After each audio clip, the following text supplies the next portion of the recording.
అధికారులు వస్తుంటారు పోతుంటారు తాను లోకల్ అంటున్న దానం హైడ్రా కమిషనర్ ఉద్దేశపూర్వకంగా కేసు పెట్టారని ఆగ్రహం. రైతు రుణమాఫీ అందరికీ ఎందుకు అమలు చేయలేదు ఇంకా వేలాది మంది ఎదురు చూస్తున్నారన్న బీఆర్ఎస్ నేతలు. పాస్ బుక్ కోసం నెలల తరబడి పడిగాపులు అధికారుల తీరుతో పురుగుల మందు తాగిన రైతు. కాంగ్రెస్ పాలనలో దిగజారుతున్న గురుకులాల ప్రతిష్ట విద్యార్థుల భవిష్యత్తుపై పేరెంట్స్ ఆందోళన. ప్రమోద్ భగత్ పై 18 నెలల సస్పెన్షన్ వేటు ప్యారిస్ పారా ఒలింపిక్స్ కు దూరం. ఉపరితల ఆవర్తనం ద్రోణి ప్రభావంతో వర్షాలు ఇవాళ రేపు పలుచోట్ల ఓ మోస్తారు వర్షాలు.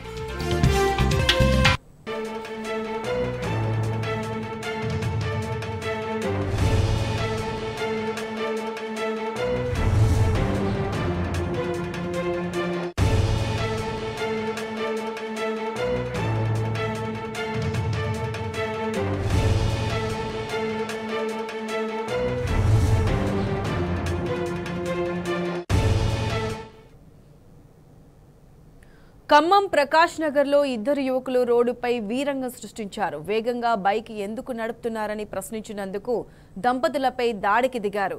ఇద్దరు వ్యక్తులు మోటార్ సైకిల్ పై అతివేగంగా వచ్చి దంపతులు ప్రయాణిస్తున్న వాహనంపైకి దూసుకువచ్చారు. ఇదేమని ప్రశ్నించినందుకు వారితో వాగ్వాదానికి దిగారు. అసభ్య పదజాలంతో దూషించారు. దంపతులకు యువకులకు మధ్య మాటామాట పెరగడంతో యువకులు దాడి చేశారు. దాడి చేయడమే కాకుండా నడి రోడ్డుపై భయంకరమైన వాతావరణమే సృష్టించారు. చంపేస్తామని బెదిరించారని దంపతులు ఆవేదన వ్యక్తం చేశారు. పోలీస్ కమిషనర్ కార్యాలయం సమీపంలోనే ఈ దాడి జరిగింది. గొడవ జరుగుతుండగా పోలీసులు అడ్డుకునే ప్రయత్నం చేసినా ఆ యువకులు ఆగే పరిస్థితిలో లేరు. అనునిత్యం ఈ ప్రాంతంలో కొందరు యువకులు మద్యం గంజాయి మత్తులో ఇబ్బందులకు గురి చేస్తున్నారని స్థానికులు అంటున్నారు. అదేమని ప్రశ్నిస్తే దాడి చేస్తున్నారని వాపోతున్నారు.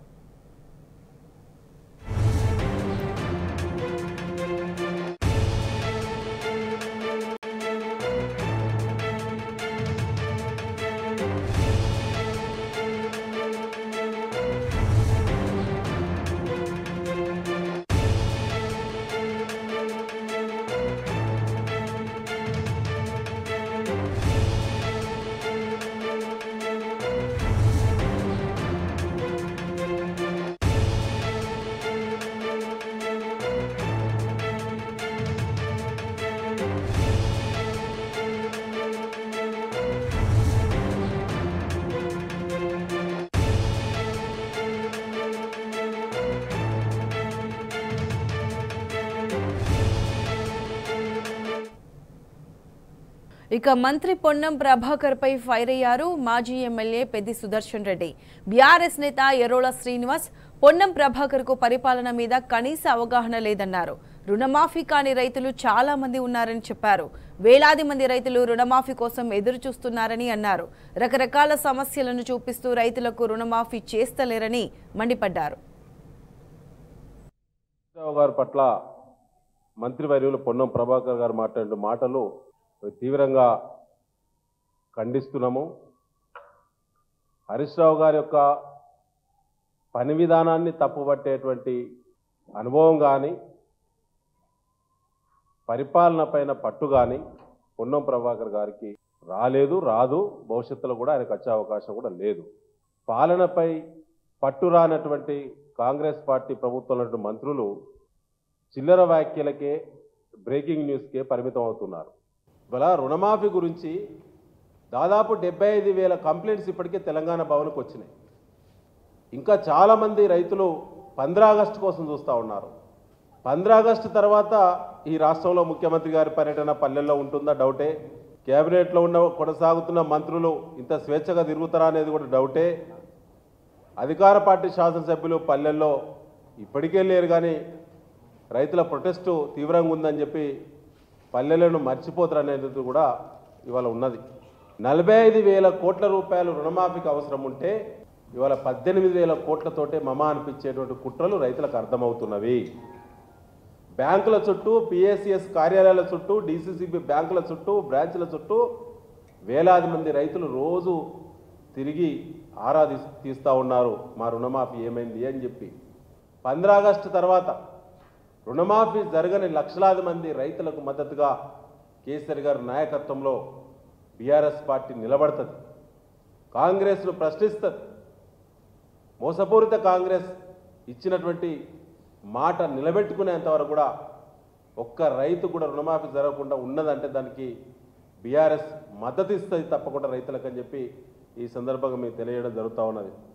పొన్నం ప్రభాకర్ గారు వయసు పెరిగింది, అదేవిధంగా హోదా పెరిగింది, కానీ బుద్ధి మాత్రము పెరగలే.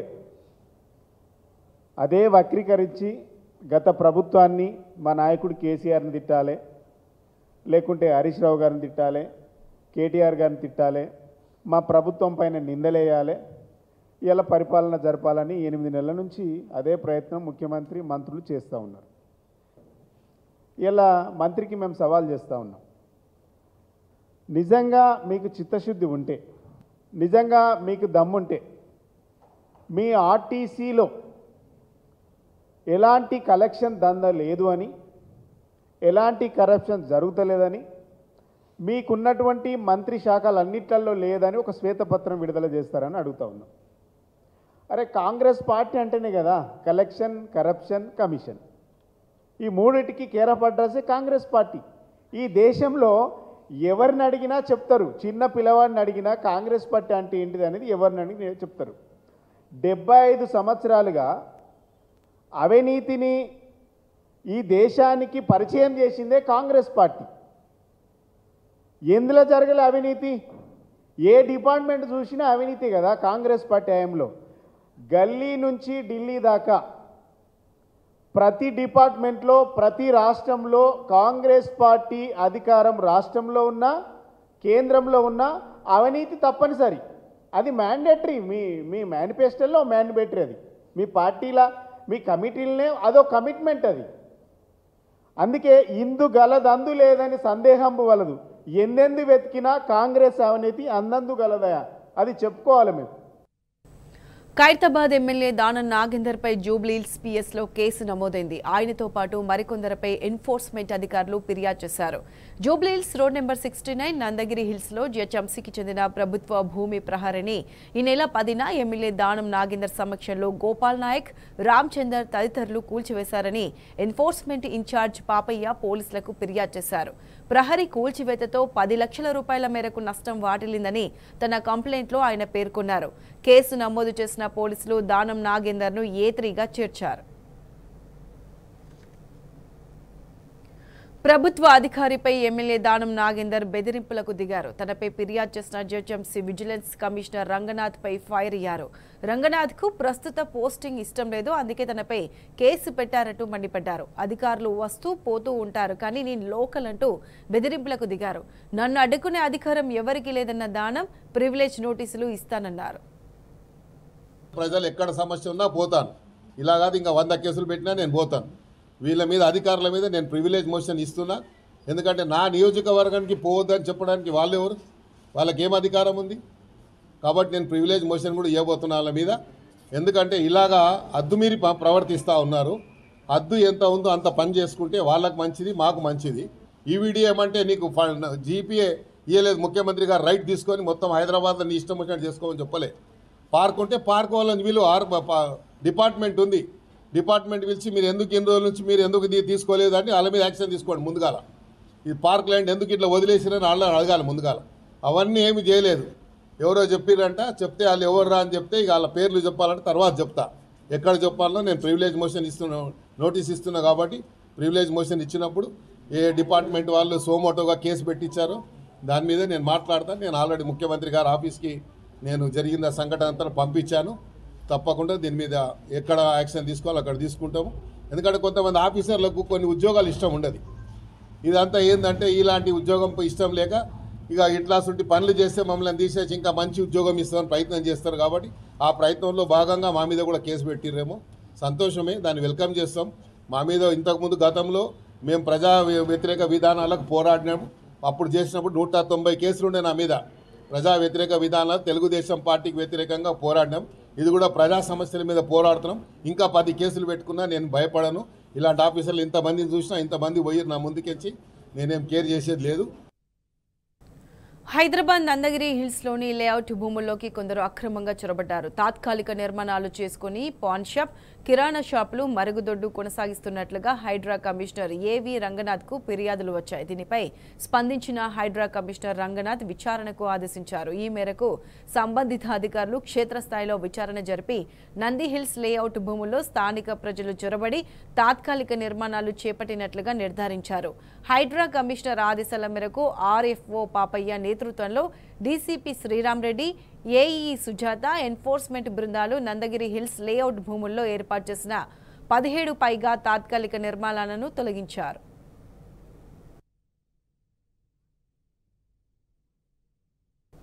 నాగర్ కర్నూలు జిల్లా ఉప్పునుంతల మండలంలో పాడి రైతులు ఆందోళనకు దిగారు. పాళ్లు రోడ్డుపై పారబోసి నిరసన వ్యక్తం చేశారు. పెండింగ్ బిల్లులను వెంటనే చెల్లించాలంటూ రోడ్డుపై బైఠాయించారు. బిల్లులు అందక ఇబ్బందులు పడుతున్నామని ఎన్నిసార్లు అధికారుల దృష్టికి తీసుకెళ్లినా పట్టించుకోవడం లేదంటూ ఆవేదన వ్యక్తం చేశారు.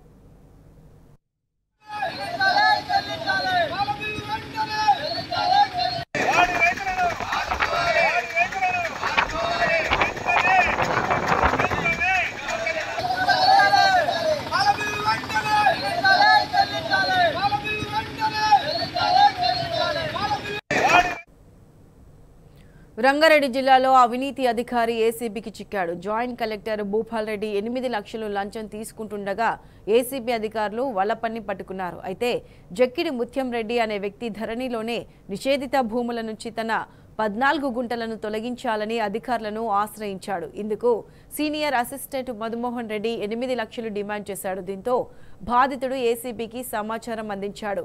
ముత్యం రెడ్డి సీనియర్ అసిస్టెంట్ కు డబ్బులిస్తుండగా ఏసీబీ అధికారులు వలపన్ని రెడ్ హ్యాండెడ్గా పట్టుకున్నారు. అయితే జాయింట్ కలెక్టర్ భూపాల్ రెడ్డి చెప్తేనే తాను డబ్బులు తీసుకున్నట్టు మధుమోహన్ రెడ్డి చెప్పాడు. ఏసీబీ అధికారుల ముందే ఫోన్ చేసి మాట్లాడగా పెద్ద అంబర్పేట్ ఔటర్ రింగ్ రోడ్ వద్దకు డబ్బులు తీసుకురావాలని జాయింట్ కలెక్టర్ అన్నాడు. దీంతో ఏసీబీ అధికారులు జాయింట్ కలెక్టర్ భూపాల్ రెడ్డిని, సీనియర్ అసిస్టెంట్ మధుమోహన్ రెడ్డిని అదుపులోకి తీసుకున్నారు. నిన్న సాయంత్రం నుంచి ఈ ఇద్దరి నివాసాలతో పాటు రంగారెడ్డి కలెక్టర్ ఆఫీసులో ఏసీబీ సోదాలు కొనసాగుతున్నాయి. ఇప్పటిదాకా భూపాల్ రెడ్డి ఇంట్లో 16 లక్షల నగదు, పెద్ద ఎత్తున ఆస్తి పత్రాలను ఏసీబీ అధికారులు స్వాధీనం చేసుకున్నారు.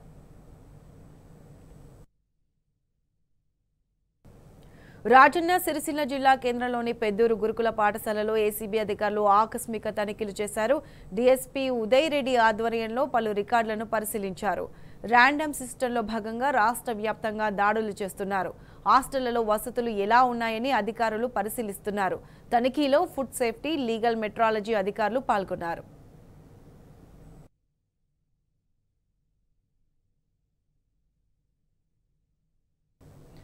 ఇక నల్గొండ జిల్లాలో భారీ ఎత్తున సీజ్ చేసిన గంజాయిని పోలీసులు కాల్చివేశారు. ఇటీవల జిల్లా వ్యాప్తంగా 43 కేసులలో 565 కిలోల గంజాయి పట్టుబడింది. గంజాయి విలువ 1,41,25,000 ఉంటుందని అంచనా వేశారు. కోర్టు ఉత్తర్వుల ప్రకారం ఎస్పీ శరత్ చంద్ర ఆధ్వర్యంలో నార్కట్పల్లి మండలంలోని పోలీస్ ఫైరింగ్ ప్లేస్ వద్ద సీజ్ గంజాయిని కాల్చివేశారు. డ్రగ్స్ రవాణాపై పోలీసుల నిరంతర నిఘా ఉంటుందని ఎస్పీ శరత్ చంద్ర ప్రవార్ స్పష్టం చేశారు.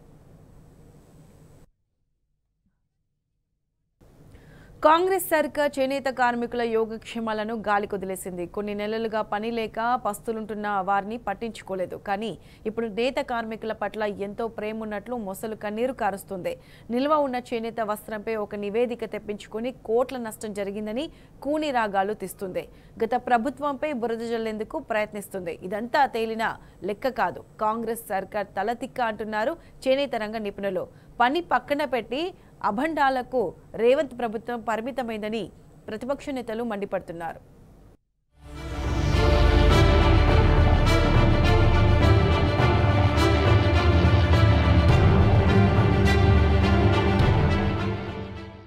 ఏ చిన్న సమస్య వచ్చినా గత పాలనను నిందించడమే ప్రధాన ఎజెండాగా పెట్టుకుంది కాంగ్రెస్ సర్కార్. నిజాల నిర్ధారణ లేకుండా గత ప్రభుత్వంపై అభండాలేయటం అలవాటు చేసుకుంది. 8 నెలలుగా చేనేత కార్మికులను పట్టించుకొని ప్రభుత్వం ఇప్పుడు చేనేత వస్త్రానికి సంబంధించి బీఆర్ఎస్ ప్రభుత్వంపై బురద చల్లేందుకు ప్రయత్నిస్తోంది. నేతన్నలతో నేయించిన వస్త్రం తెలంగాణ చేనేత సహకార సంఘం గోదాముల్లో వృధాగా నిల్వ ఉంది. దీని విలువ 180 కోట్ల రూపాయలు ఉంటుందని రేవంత్ సర్కార్ ఒక నివేదిక తెప్పించుకున్నదని సమాచారం. కుట్టేందుకు ఇవ్వకపోవడంతో వస్త్రం నిల్వ ఉందని ఈ నివేదికలో తేలిందట. ఇప్పటికే కొంత క్లాత్ ఎలుకలు, పందికొక్కుల పాలైందని గుర్తించారట. గత ప్రభుత్వం స్టిచ్చింగ్ కోసం టెండర్లను పిలవకపోవటం, ఏజెన్సీలకు ఆర్డర్స్ ఇవ్వకపోవడమే దీనికి కారణమట. దీంతో 400 కోట్ల నష్టం జరిగిందని కాకి లెక్కలు వేసి ప్రజల్ని మభ్యపెట్టే ప్రయత్నాలు చేస్తోంది.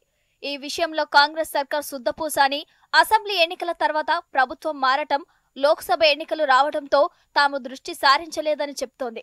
కానీ అసలు అంత స్టాక్ ఆ గోడౌన్లో ఎందుకు నిల్వ ఉంది? గడిచిన 8 నెలల నుంచి ప్రభుత్వం ఏం చేస్తోంది? ఆ స్టాక్ పై ఎందుకు దృష్టి సారించలేదు? ఇప్పుడు ఆ విషయం సడన్ గా ఎందుకు గుర్తొచ్చింది అన్న సందేహాలు వెల్లువెత్తుతున్నాయి.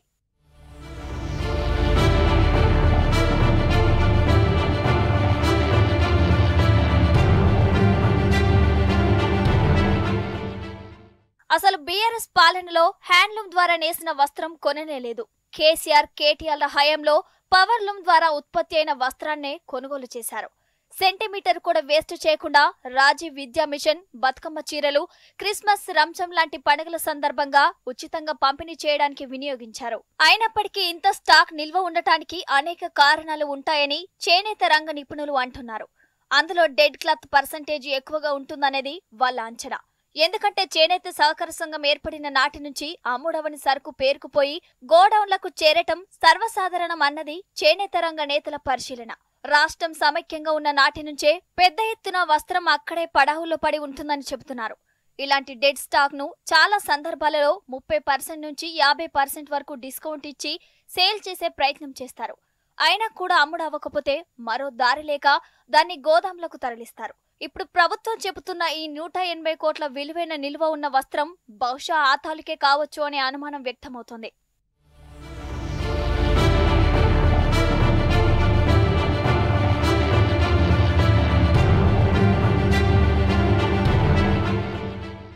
ఒకవేళ కాంగ్రెస్ ప్రభుత్వం వృధా అవుతున్న వస్త్రాన్ని సద్వినియోగం చేయాలంటే ఆ పని అధికారంలోకి వచ్చిన వెంటనే చేయాల్సిందే. లేదా జూన్లో అకాడమిక్ ఇయర్ స్టార్ట్ అవుతోంది కనుక కనీసం బడి పిల్లలకు స్కూల్ యూనిఫామ్లైనా కుట్టించాల్సిందే. ప్రతిదానికి గత పాలకులను తప్పుపడుతూ లేనిపోని అభండాలు మోపుతున్న కాంగ్రెస్ ప్రభుత్వం నేతన్నలకు చేసిందేమిటో చెప్పాలని వాళ్ళు నిలదీస్తున్నారు. పనులు లేక, మగ్గాలు నడవక, కార్మికులు పస్తులు ఉంటే కనీసం ఉలుకు పలుకు లేకుండా స్తబ్దుగా ఉండటం రేవంత్ సర్కార్కే చెల్లిందని ప్రతిపక్ష నేతలు చురకలు అంటిస్తున్నారు. పార్లమెంటు ఎన్నికలు అది ఇది అంటూ కథలు చెబుతున్నారని విమర్శిస్తున్నారు.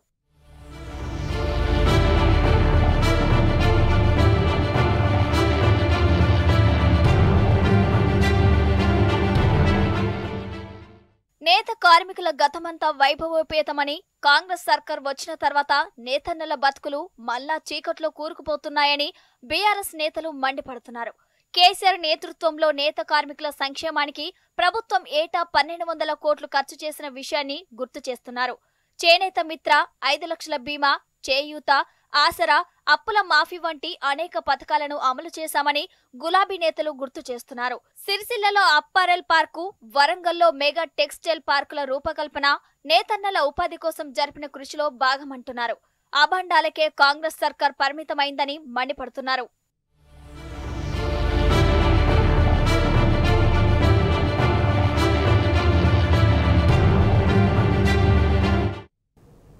రేవంత్ సర్కార్పై ఉద్యోగులు జంగ్ సైరన్ మోగించారు. 53 ఉద్యోగ సంఘాలు ఏకమై ప్రభుత్వానికి డెడ్ లైన్ విధించాయి. ఆ రోజు తెలంగాణ కోసం జేఏసీని ఏర్పాటు చేశామని, ఇప్పుడు ప్రభుత్వంపై పోరాడడానికి జేఏసీని ఏర్పాటు చేస్తున్నామని ఉద్యోగ సంఘాల నేతలు తెలిపారు. మేనిఫెస్టోలో పీఆర్సీ, టీఏడీఏ అని ఊరించిన 9 నెలలు అయినప్పటికీ ఇంకా ఇవ్వలేదని ఆగ్రహం వ్యక్తం చేశారు. సీఎం తమను కలిసి సమస్యలు పరిష్కరిస్తానని చెప్పినా కార్యరూపం దాల్చలేదన్నారు.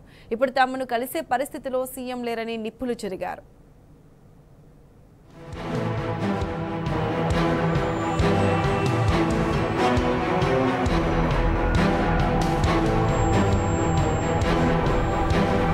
కాంగ్రెస్ సర్కారుపై జంగు సైరన్కు ప్రభుత్వ ఉద్యోగులు సిద్ధమయ్యారు. 15 రోజుల్లో భవిష్యత్తు కార్యాచరణ ప్రకటిస్తామని ఉద్యోగ జేఏసీ నేతలు స్పష్టం చేశారు. ఇక నుంచి తమ ఉద్యమాన్ని మరింత ఉధృతం చేస్తామని హెచ్చరించారు. ఉమ్మడి పాలనలో ఆత్మగౌరవం దక్కక విధి నిర్వహణలో అవహేళనలు, ద్వితీయ శ్రేణి పౌరులుగా అవమానాలు ఎదుర్కొన్న ఉద్యోగులు తెలంగాణ మలిదశ పోరాటంలో ప్రధాన భూమిక పోషించారు. ఉద్యోగ సంఘాలన్నింటినీ ఏకం చేసి జేఏసీగా ఏర్పడి రాజకీయ పార్టీలతో సమానంగా ప్రత్యేక రాష్ట్రం కోసం ఉద్యమించారు.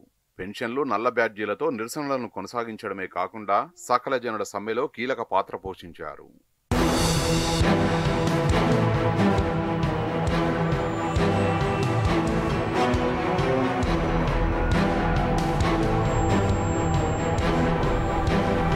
ఉద్యోగుల పోరాట ఫలితంగా కొత్తగా ఆవిర్భవించిన తెలంగాణలో అధికారం చేపట్టిన కేసీఆర్ చరిత్రలో ఎన్నడూ లేనంతగా ఉద్యోగులకు 44% ఫిట్మెంట్ ఇచ్చి ఇతర డిమాండ్లను పరిష్కరించారు.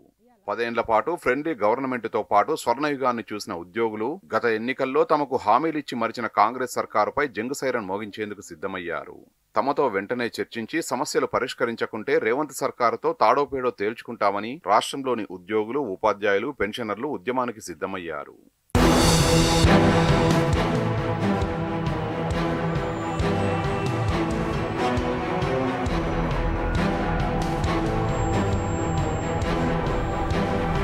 కాంగ్రెస్ ఇచ్చిన హామీలు అమలు చేయకపోవడంపై గుర్రుగా ఉన్న ఉద్యోగ సంఘాలన్నీ ఒక్కతాటిపైకి వచ్చి జేఏసీగా ఆవిర్భవించాయి.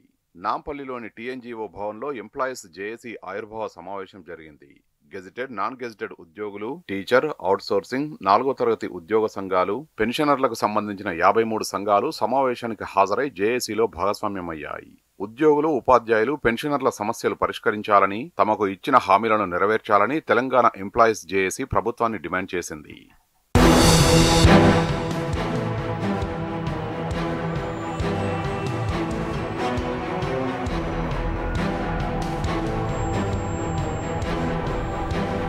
ఉద్యోగ, ఉపాధ్యాయ, పెన్షనర్లకు సంబంధించి మొత్తం 36 డిమాండ్లను ప్రభుత్వం ముందుంచింది.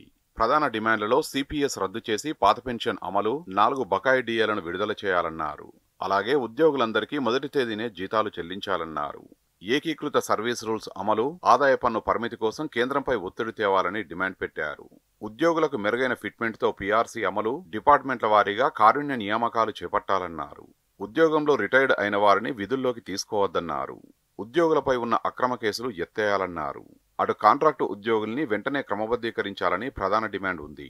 వెంటనే జీవో 342ను పునరుద్ధరించాలని ప్రభుత్వానికి ఉద్యోగులు డిమాండ్ చేశారు. ఈ ప్రభుత్వం కూడా 15 రోజులలో మీకు డిఏలు రిలాక్స్ చేస్తాం, పీఆర్సీ కూడా మంచి మెరుగైన పీఆర్సీ ఇస్తాం, పెండింగ్ బిల్స్ లేకుండానే చేస్తామన్న ఈ ప్రభుత్వం మేనిఫెస్టోలో పెట్టింది. ఉద్యోగులుగా మేము కూడా ఈ ప్రభుత్వంలో ఒక భాగమే. 4 డిఏలు, వాస్తవానికి 4 డిఏలు రాకపోవడం, గతంలో 2 డిఏలే ఇవ్వకుంటే మేము సమ్మెకు పోయే పరిస్థితి. ఇలా 4 డిఏలు, ఇంకొక డిఏ ఇస్తే కేంద్రం ప్రకటిస్తే 5వ డిఏ కూడా ఇంకా ఇలా బాకీ ఉన్న సందర్భాన్ని గుర్తు చేస్తున్నాం. 10-15 రోజులలో ఒక కార్యాచరణ చేసేసి ఒక కార్యాచరణ ప్రకటించడానికి ఇలా అందరం నిర్ణయించుకున్నాం. మా జేఏసీని కూడా కాన్స్టిట్యూట్ చేసుకొని మరొక ఉద్యమానికి ముందుంటాం. ప్రతి నెల 1వ తారీఖు నాడు అందరు ఉద్యోగస్తులకు వేతనాలు ఇస్తున్నామని చెప్పినప్పటికీ చాలామంది ఉద్యోగస్తులకు మొదటి తేదీన రావడం లేదు. ఇవాళకి కూడా రానటువంటి ఉద్యోగస్తులు ఉన్నారు. జీతాలు వెంటనే చెల్లించేటట్టు చర్యలు తీసుకోవాల్సినటువంటి అవసరం ఉంది. డిమాండ్ల పరిష్కారానికి చొరవ చూపాలని, లేదంటే 15 రోజుల్లో తమ కార్యాచరణ ప్రకటిస్తామని అల్టిమేటం జారీ చేసింది. సర్కారు స్పందించి వెంటనే తమను చర్చలకు పిలవాలని, లేదంటే ఆందోళనల్ని ఉధృతం చేస్తామని హెచ్చరించింది. టీఈజేఏసీ ఆవిర్భావంతో పాటు 15 మందితో స్టీరింగ్ కమిటీని ఏర్పాటు చేశారు. కాంగ్రెస్ అధికార ప్రతినిధి హర్షవర్ధన్ రెడ్డి వ్యవస్థాపక అధ్యక్షుడిగా ఉన్న పీఆర్టీయూ టీజీ సైతం ఇదే జేఏసీలో భాగస్వామ్యులయ్యారు.